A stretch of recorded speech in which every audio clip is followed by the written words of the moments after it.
about writing while speaking. So there's actually this thing many people do. It's to write. And I also like to write because partially I like being able to not have my face connected to everything I state, but also because I like to write, maybe out of multiple reasons maybe. So there are two things me here wants to do. Is I like to write on the one hand, so you could say this is text. So this is basically speech, but abstracted, so therefore without a speaker, and therefore many people can consume this visually, which is nice, and you also can skip parts. And the large downside of conversation is that it is, at least currently, recorded mostly linearly and consumed also linearly. Therefore, skipping to a certain part now is more and more possible, but you cannot just skip it visually, because you have to listen to it and you have to understand every single word. Every single word has to be understood linearly in order for it to be understood. And you cannot see multiple words at the same time because you have to listen to them and then only translate word for word in your brain. So therefore, the second medium, which is speech, and in this case, it's recorded on video, alongside video, basically, alongside visual information, additional visual information, that is me, the human that actually speaks these words, is recorded. It could also just be audio. So therefore we have all the current main media forms. We have the visual information only, we have the audio information only, and we have both combined, which is video. Of course, you could also make a video with speech and so on and so forth. You combine visual and audio information in some kind of way. It could be me speaking, it could be somebody else speaking. It also could just be the blog article you wrote, the book you wrote, accompanied by other visuals compared to just the speaker. Now, let's talk about bandwidth. If I am again here, I do have a certain output, and the certain output is something I can either reach or not reach.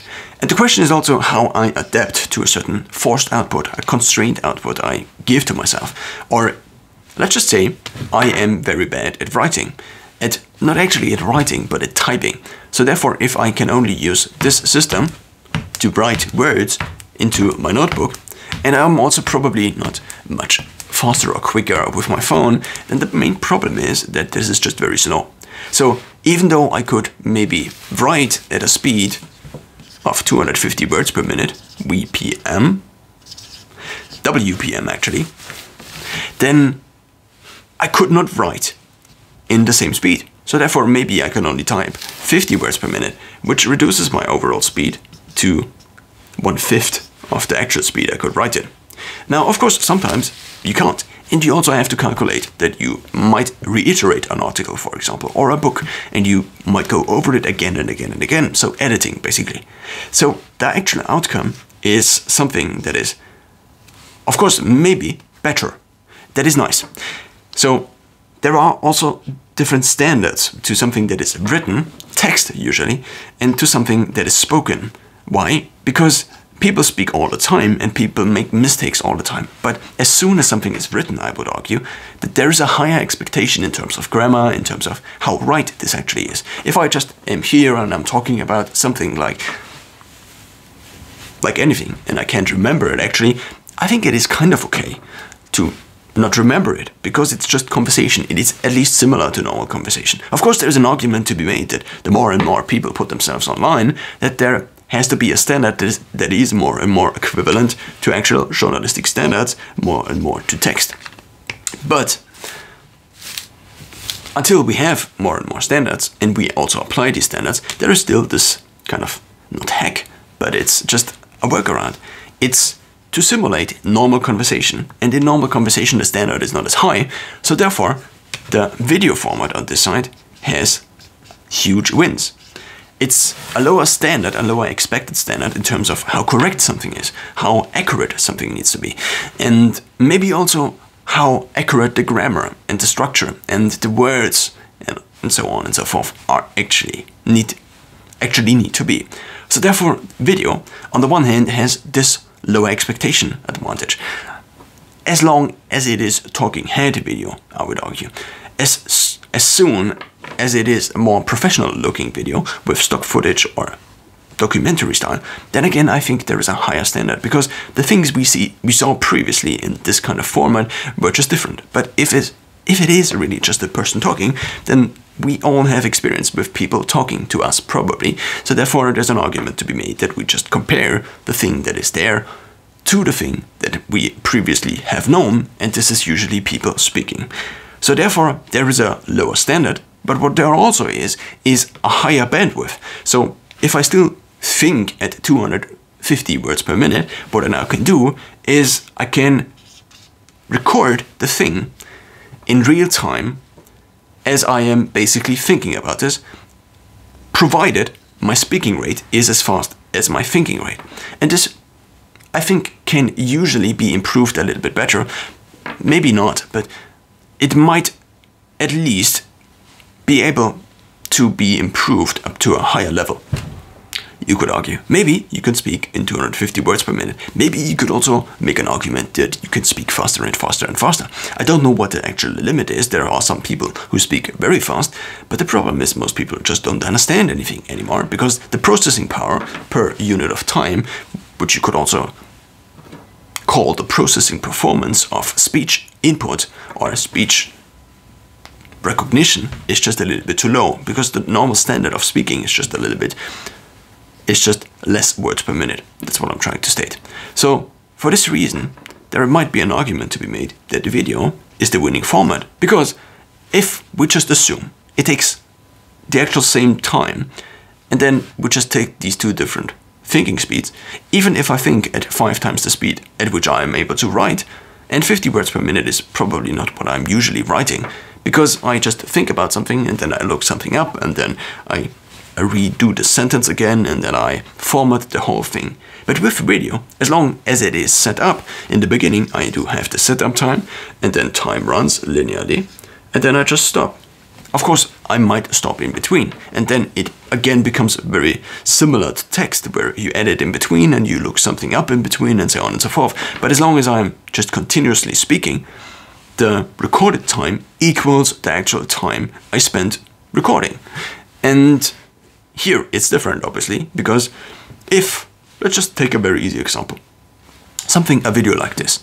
If I had scripted it, it would have taken me anywhere from 30 minutes to maybe 5 hours until it is ready, because maybe I would have added visuals, because text alone is a little bit boring and so on and so forth. You could also make the argument here that me alone speaking is a little bit boring.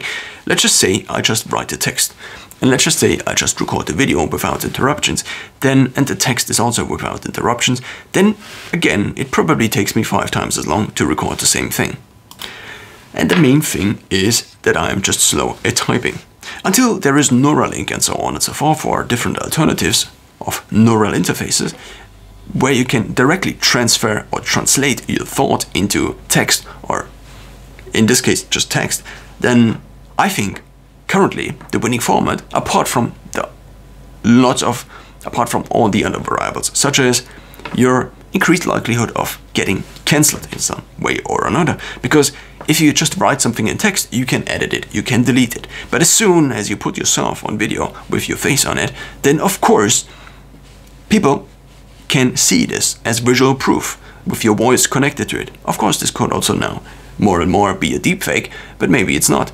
So therefore, if people see visual proof of you stating something, then this is much more convincing. So James Gunn, for example, who was fired by Disney after some old tweets of his resurfaced, and then he was actually employed again by Disney for the 3rd movie of Guardians of the Galaxy. If he would have had the same thing taped on video, maybe the context would have been different. That's maybe just additional information, because text actually strips things of context, you could argue, because there are just many more interpretations if there is less information, like the intonation of the voice, like the actual scene in which this was spoken, in the context, and so on and so forth. So if something is just a tweet and it's just one sentence, then the possibility of interpretations is just a little bit higher. There are probably just more interpretations, whereas something that is video then has the upside that there are less interpretations. But The downside of not being deletable as easily and not being forgettable as easily if it is actually the thing that was meant to be said. So therefore, James Gunn would maybe have been hired if he had just recorded the thing on video. Maybe not. It's similar to comedians, I would argue. Comedians often make jokes these days that otherwise would get them cancelled, maybe in a written form. But since they perform live on stage, and Andrew Schulz, for example, is a very good example, if other people that are not as charismatic and as eloquent as Andrew Schulz would make certain jokes, then they would already be cancelled. But Andrew Schulz isn't, and he also, I would argue, to some extent at least, is funny. So for this reason, one has to ask oneself the question how this can be. And I think it's context. It's the context of him performing on stage, and what he usually does and tries to do is he only makes jokes about groups of people that are actually present in the audience. So therefore he uses the audience, or this subset of people in the audience of representing these groups, as proxies, again representing these groups, and then nobody or less people want to be offended or need to be offended for the subset of people, because they are actually there, or at least some of these are actually represented there.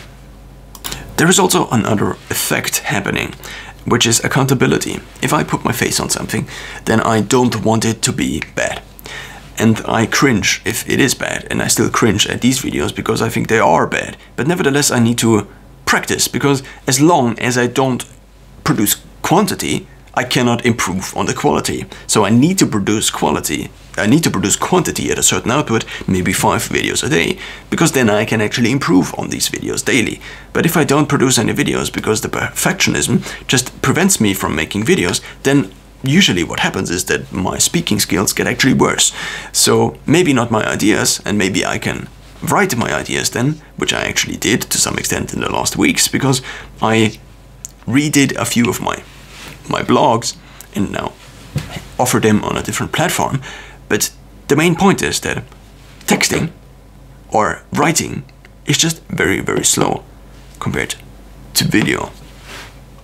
At least compared to this exact video format, which is very low effort and usually requires just me speaking in front of a camera. And as soon as I click then in the next few seconds stop, the video is done.